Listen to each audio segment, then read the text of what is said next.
진리였구만요. 예. 저희 어머니가 늘 그러셨습니다. 사람이 귀가 거짓말을 한단다. 어렸을 때는 입이 거짓말을 하지 왜 귀가 거짓말을 하나 했더니 잘못 듣고 나서 잘못 생각하고 잘못 전할 수 있잖아요.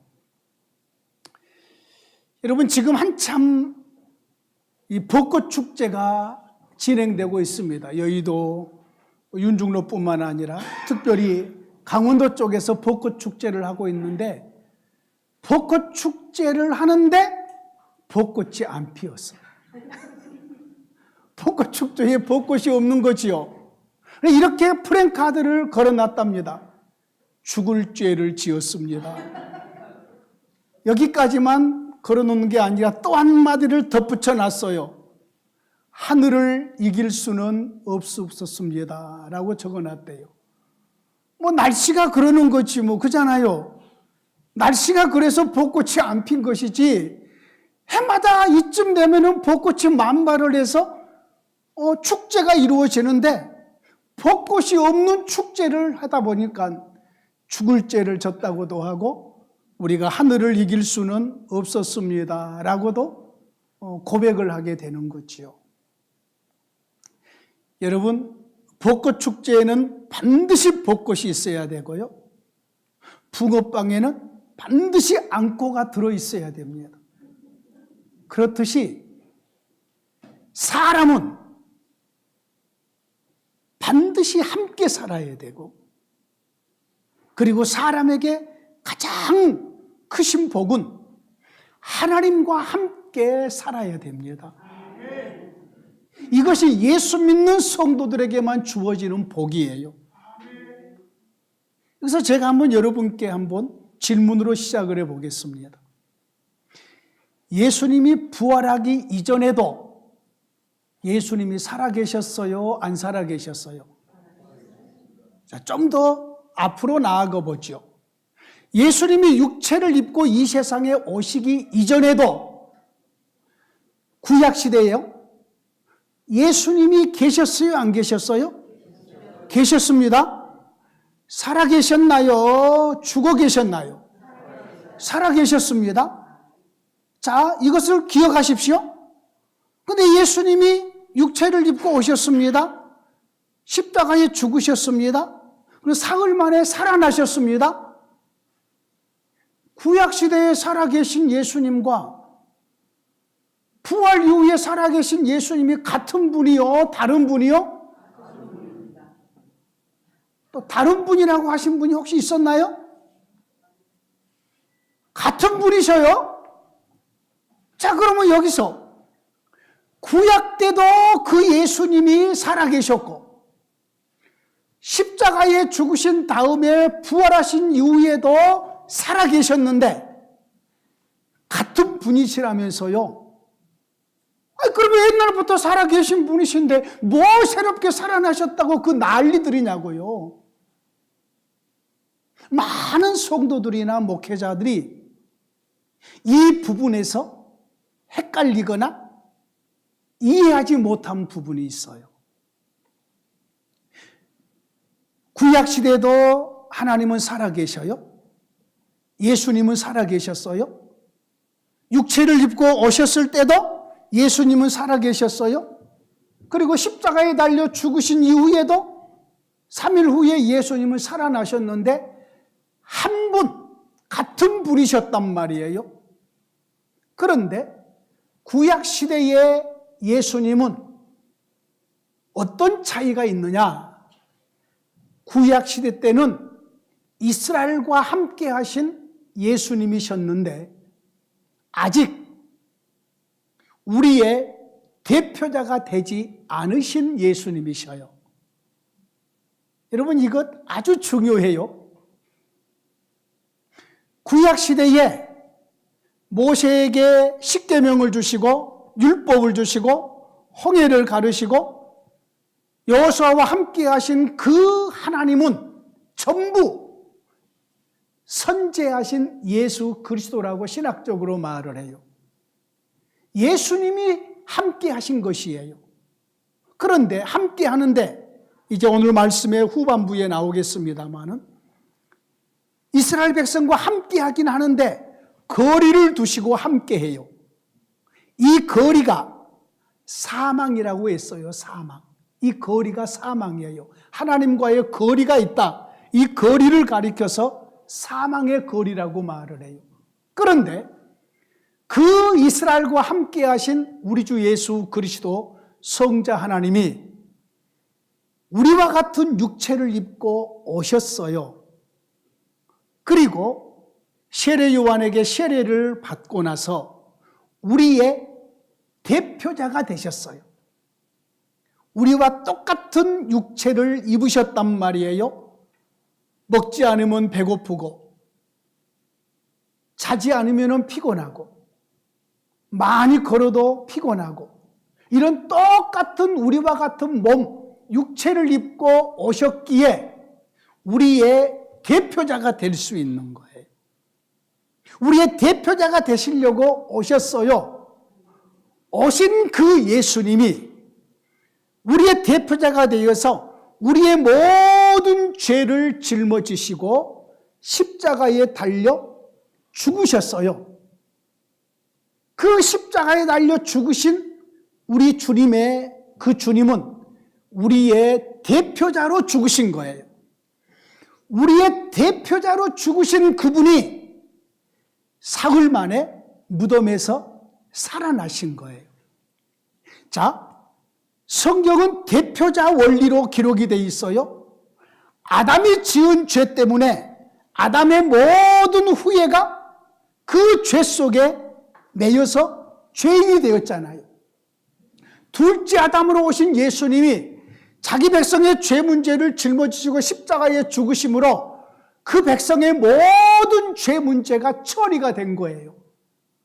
마찬가지로 우리의 대표자 되신 예수님이 3일 만에 죽음을 이기고 다시 살아나심으로 이제 예수님의 살아나신 그 죽음을 이기신 생명이 우리와 같은 육체를 입은 모든 성도들의 대표자가 살아나셨으니 우리도 거기에 속해서 그 생명으로 살 것이라는 말이에요. 그 생명으로. 그래서 다른 거예요.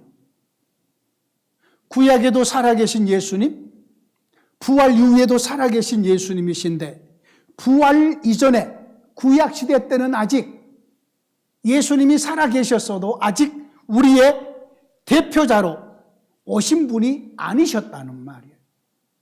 그러나 이제 우리와 같은 몸을 입고 오신 그분이 사흘 만에 살아나심으로 인해서 드디어 육체의 몸을 가지고 있는 우리들이 살아나신 예수님의 그 부활의 생명을 지금 보증금으로 받아가지고 있어요. 보증금. 계약금으로 받아가지고 있는 것이 뭐냐? 다음에 우리가 부활할 것이에요. 예수님 재림할 때에 무덤 속에 잠자는 성도들이 전부 부활할 것이에요. 근데 지금 우리가 계약금 같은 걸 받아가지고 있는데 이 계약금처럼 받아가지고 있는 것이 뭐냐면은 성령 하나님이셔요. 성령 하나님이 우리 가운데 지금 와 계셔요. 그래서 이 성령 하나님이 오심으로 인하여서 우리가 하나님의 자녀가 되고 그리고 하나님을 우리가 아버지라고 부르고 우리 교회의 모든 성도들이 성령 안에서 한 가족이 되고 그리고 성령의 열매를 맺히고 성령의 인도하심을 따라 살고 이런 모든 것들이 장차 우리가 예수님처럼 영원토록 부활하여 살 것에 대한 미리 받은 계약금과 같은 그러한 의미가 성령 하나님이라 영어로는 갤런티라고 표현을 했어요. 보증으로 우리에게 성령을 주셨다라고 말씀을 했어요. 자, 오늘 우리의 본문은 어떤 의미냐면은 하나님께서 누가를 통해서 누가는 의사였어요. 예수 그리스도의 부활하심에 대한 그러한 말씀을 이제 성령에 의해서 초대교회 성도들에게 전하는 거예요. 전하는 중에 구약의 다윗을 예로 들어서 다윗이 하나님의 성령에 감동이 되어서 하나님의 백성들에게 전할 시를 쓰는데 이런 내용을 기록을 한 거예요. 주의 거룩한 자로 썩지 않게 하실 것이라 라는 말씀을 쓰게 만들었어요. 35절 말씀에 주의 거룩한 자로 썩음을 당하지 않게 하시리라. 여러분, 사람은 죽어서 다 썩어요. 무덤에 들어가면 다 썩어요. 그런데 다윗이 이 말씀을 한 것은 자기를 두고 하는 말이 아니었다는 거죠. 그 시대에 다윗이 하나님 앞에 충성하게 성실하게 하나님을 섬기다가 죽어서 조상의 묘실에 들어가서 다윗은 이미 썩어버렸다. 그러면 다윗이 누구를 두고 하는 얘기인가? 장차 다윗의 후손으로 오실 예수님을 두고 한 얘기였다는 거죠. 예수님이 오셔서 자기 백성의 대표자로 오셔서 그 백성의 죄 문제를 짊어지시고 십자가에 죽으시고 무덤에 장사 지내지만 다른 사람들처럼 썩어버리지 않고 우리 아버지께서 예수님을 다시 죽음에서 일으켜 세우게 할 것이다. 살릴 것이라. 그래서 썩어버리지 않고 우리를 살리게 해 주실 것이라. 이렇게 미리 말씀했다는 거예요. 자, 우리 모두는 다 알고 있어요. 예수님은 살아계심을. 우리가 예수님이 만약에 죽어버리시고 안 계신다면 그 예수님을 믿을 것이 아니지요. 그런데 놀랍게도 이 세상에 모든 기독교를 제외한 다른 모든 종교는 그 종교를 만드는 교주가 다 죽었어요. 다 죽고 무덤이 있어요. 무덤을 화려하게 꾸며놓은 거지요. 유일하게 예수님을 믿는 우리만, 우리 예수님의 무덤은 비어있고 예수님은 살아계심을 우리는 믿고 있습니다. 자, 그러면은 살아계신 예수님이 무슨 의미를 가진가? 예수님의 부활이 오늘 우리가 말씀을 나눈 것은 무슨 의미를 가지는가? 두 번째는 그 예수님이 부활하심으로 우리에게 주어진 유익이 무엇인가? 두 가지를 말씀할 것이에요. 자, 예수님의 부활의 의미, 그 의미, 역사적인 의미예요. 예수님의 부활하심으로 인하여서 오늘 새벽 예배 때도 말씀을 증거했지만 부활 이전과 이 모든 세상의 역사는 부활 이전과 부활 이후로 나누어요. 물론 우리의 성경은 예수님의 탄생 이전, 구약과 탄생 이후, 신약으로 나누어지지만 구속사적으로 우리 하나님께서 이 세상을 경영하시는 방식으로 보면은 예수님의 부활 이전과 부활 이후로 나누는 것이 합당하고 옳아요. 부활 이전에는 사망이 이 세상의 모든 걸 주관하고 있었어요. 아담의 타락 이후로. 여기서 말한 사망이라는 것은 우리 몸이 죽어서 죽는다, 이걸 얘기하는 게 아니에요. 무엇을 얘기하냐면은 하나님께서 죄를 싫어하시거든요. 하나님이 가장 싫어한 게 죄예요. 그런데 죄가 있음으로 인해서 하나님이 자기 백성과 함께 하지를 않으신 거예요. 구약 성경 보면 하나님이 함께 하시는데요. 그래요. 구약에 하나님이 함께 하시는데 어떻게 함께 하시느냐? 거리를 두시고 함께 하셔요. 거리. 대제사장을 세우시고 제사장을 세우시고 하나님은 지성소에 계시고 휘장으로 가리우시고 하나님 앞에 가까이 못 오게 하셔요. 특별한 사람만 들어왔다 나가게 하시고 가까이 못 오게 하신단 말이에요. 이 거리를 두시고 함께 하셔요.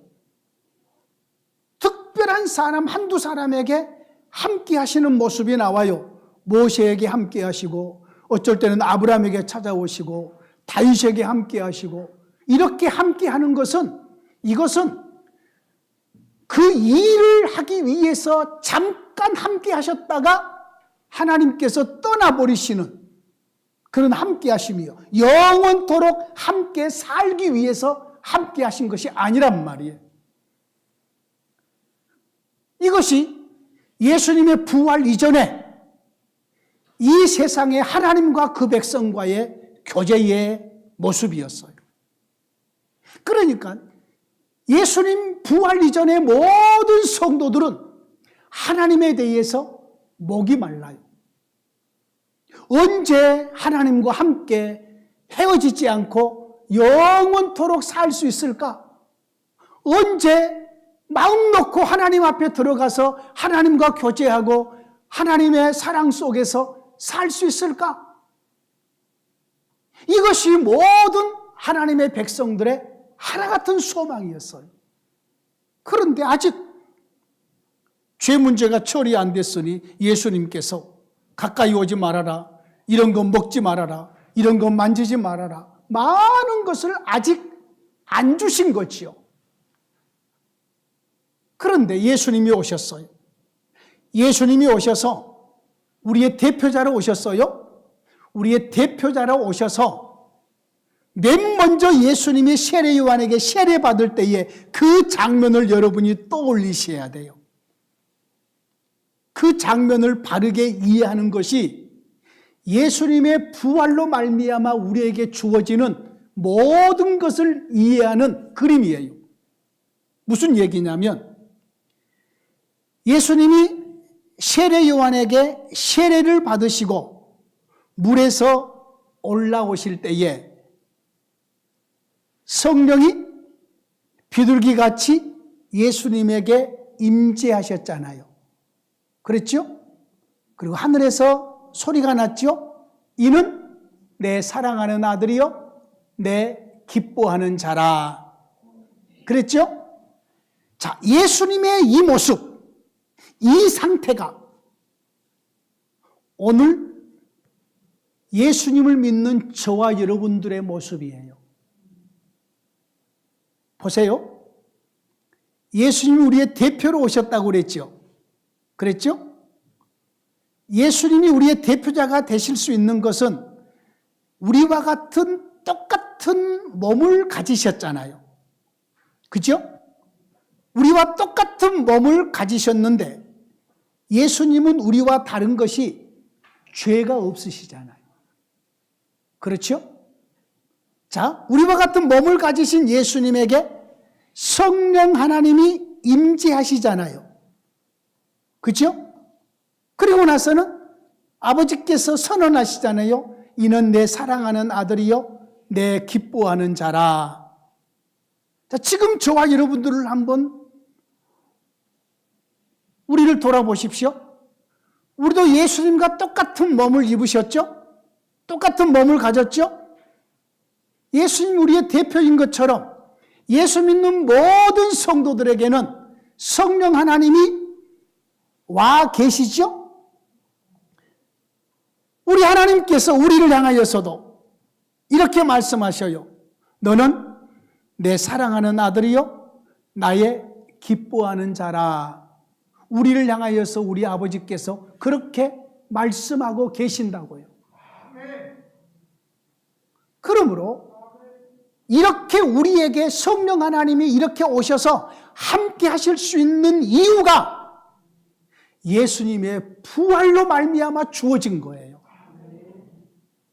예수님이 부활하지 않으셨다면 성령 하나님이 우리 가운데 오시지 않으셔요. 그러므로 예수님의 부활이 역사적으로 얼마나 중요한지, 예수님이 부활 이전에는 그냥 하나님과 모든 사람의 관계가 늘 이렇게 사망의 거리 속에서 존재했어요. 누구도 이 거리를 좁힐 수가 없는 거지요. 그런데 중보자 예수님이 오셔서 이 거리를 좁혀주시려고 자기 백성의 죄 문제를 짊어지시고 십자가에 죽어주신 거죠. 죄 문제를 처리해 주셨어요.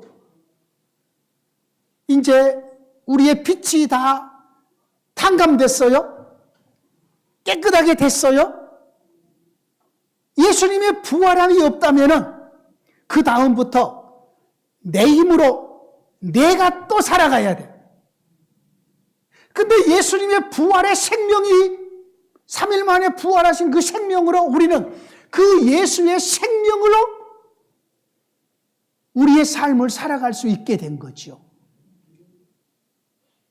자, 예수님이 부활하심으로 인해서 이전에 없었던 이제 죽음이 다 걷어져 버리고 예수님의 부활하심으로 이제 하나님과 우리가 함께 살 수 있는 모든 조건이 갖춰진 거예요.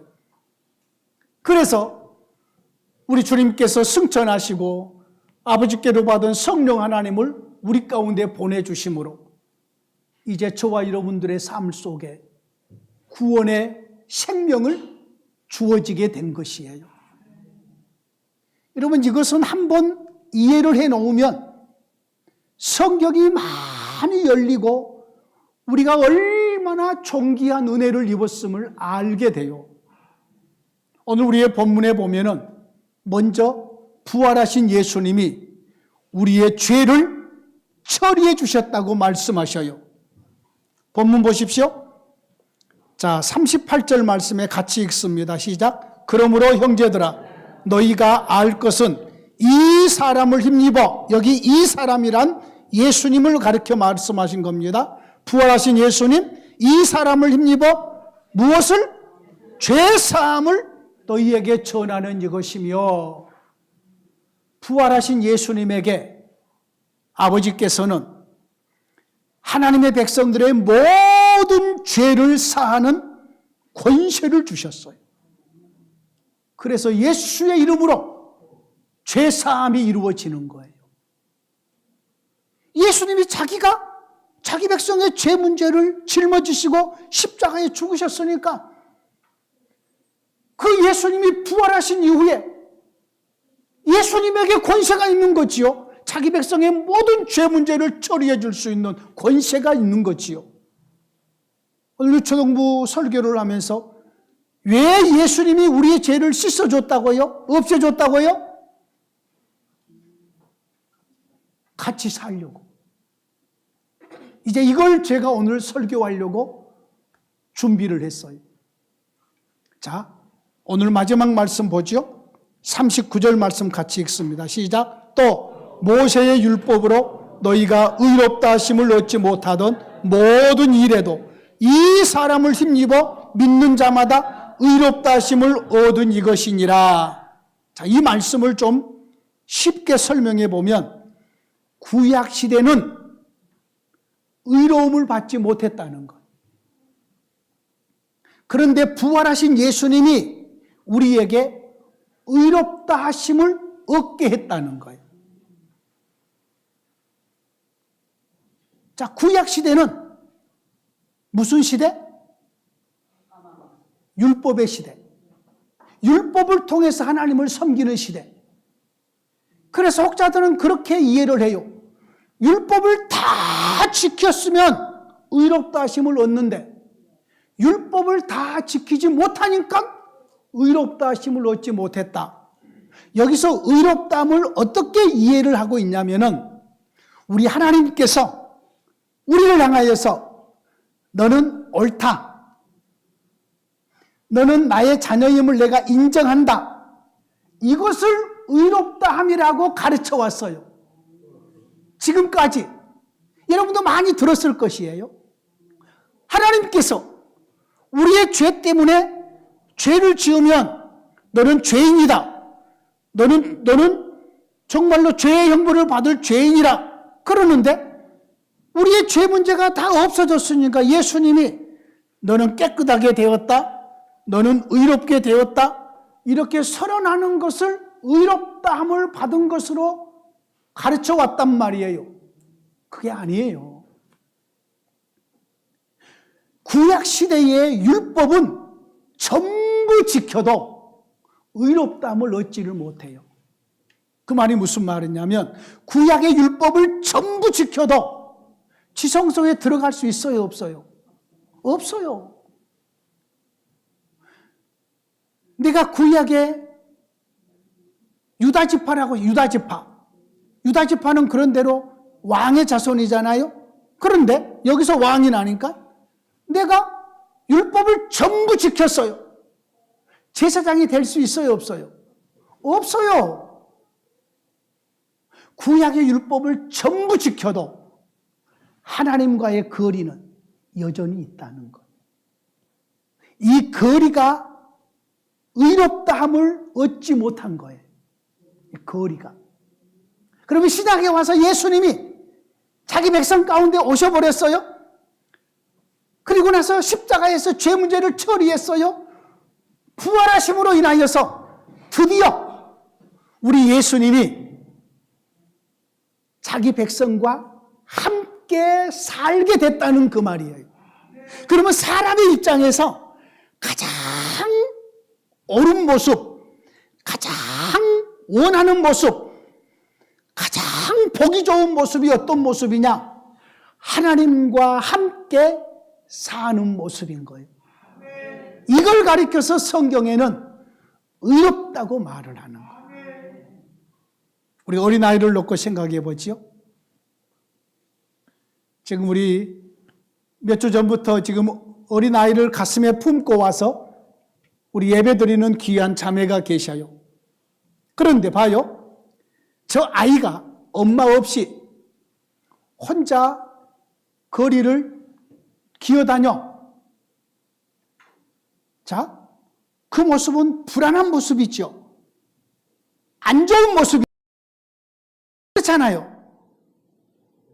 어린아이에게 있어서 가장 옳은 모습, 의로운 모습, 그 모습은 뭐냐면은 저렇게 엄마 품에 안겨 있는 모습이에요. 지금 예수 믿지 않는 사람은 어린아이 혼자서 거리를 기어다닌 것처럼 혼자 기어다니는 모습이에요.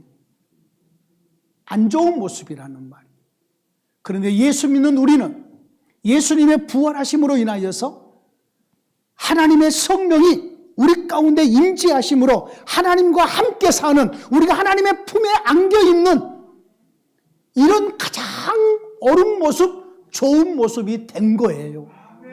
이걸 가리켜서 성경에는 의롭다함을 얻었다라고 표현을 하는 것이에요. 이것이 다른 말로 말하면 구원받은 모습이고 생명으로 사는 모습이에요. 이런 모습이 이 부활하신 예수님께서 자기를 믿는 모든 성도들에게 자신의 영으로 찾아오셔서 임마누엘로 함께하는 이 의로운 모습, 이 관계가 온전히 연합이 되어서 하나님과 함께 사는 이것을 우리에게 주시려고 십자가도 지시고 부활도 하시고 승천도 하시고 성령 하나님을 우리 가운데 보내주신 것이란 말이에요. 그러므로 예수님의 부활하심이 없었다면 우리는 여전히 하나님은 멀리 계시고 우리는 혼자 세상을 살게 될 것인데, 예수님의 부활하심으로 인하여서 우리가 예수님과 함께 사는 생명, 부활의 생명, 이 구원의 생명을 누리며 살게 되매 여러분 감사하시기를 원합니다. 이것을 알지 못하면 예수 믿는 나나 안 믿는 사람이랑 무슨 차이야? 주일날 교회 가서 예배하는 차이, 나는 기도하고 저는 기도 안 한 차이, 이런 차이밖에 몰라요. 그런데 복음이라는 것은 우리가 복음을 가지고 살고 있잖아요. 우리가 복된 자들이잖아요. 이 복음이 뭐냐면은 임마누엘이 복음이에요. 하나님이 우리에게 오셔서 하나님과 함께 살게 됐다는 것, 이것이 우리에게는 큰 복음인 거지요. 이것이 의로움이에요.